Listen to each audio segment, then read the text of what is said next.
menuruti semua apa yang dia katakan kepada saya. Saya udah transfer sebanyak 17 juta.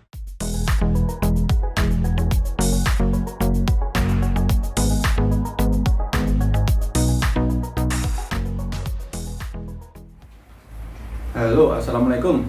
Ketemu lagi ya teman-teman, bareng saya di channel Novan JK. Di masa yang sulit seperti ini, banyak sekali orang-orang yang memanfaatkan tindakan ataupun perbuatan yang melanggar hukum ataupun mencari uang secara tidak halal.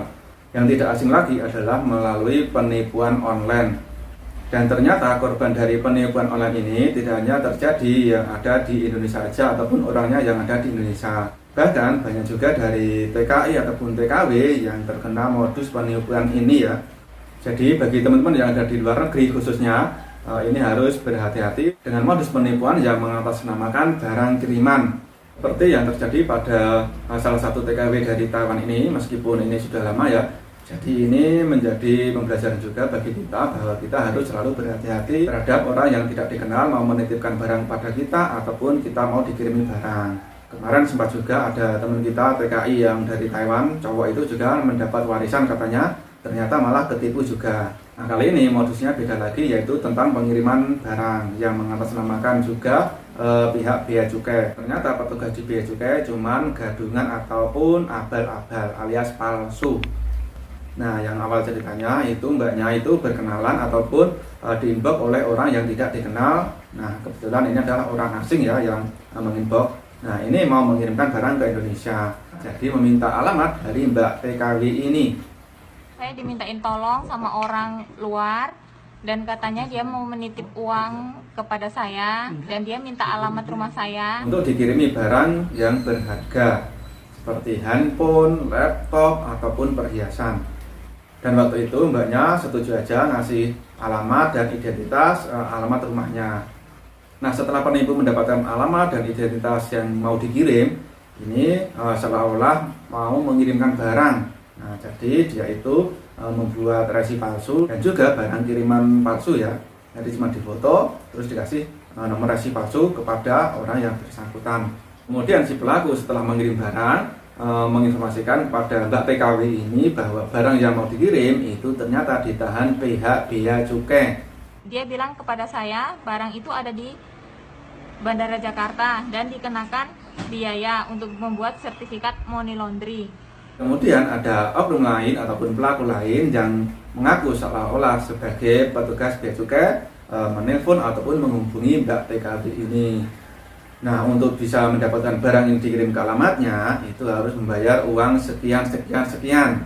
Dan mbaknya ini mau aja mentransfer uang sebesar yang diminta oleh petugas yang mengaku sebagai bea cukai ataupun petugas gadungan tersebut ya. Menuruti semua apa yang dia katakan kepada saya. Dan setelah mentransfer sampai belasan juta, itu orangnya itu tidak bisa dihubungi ataupun melarikan diri, sehingga mbaknya ini baru sadar bahwa dia telah tertipu. Katanya dia kirim di dalam paket itu katanya ada laptop, uang dan emasnya dia. Katanya dia kerja di Afghanistan. Dia minta tolong sama saya, suruh ngirimin alamat rumah saya. Katanya dia mau ngirim barang ke rumah orang tua saya.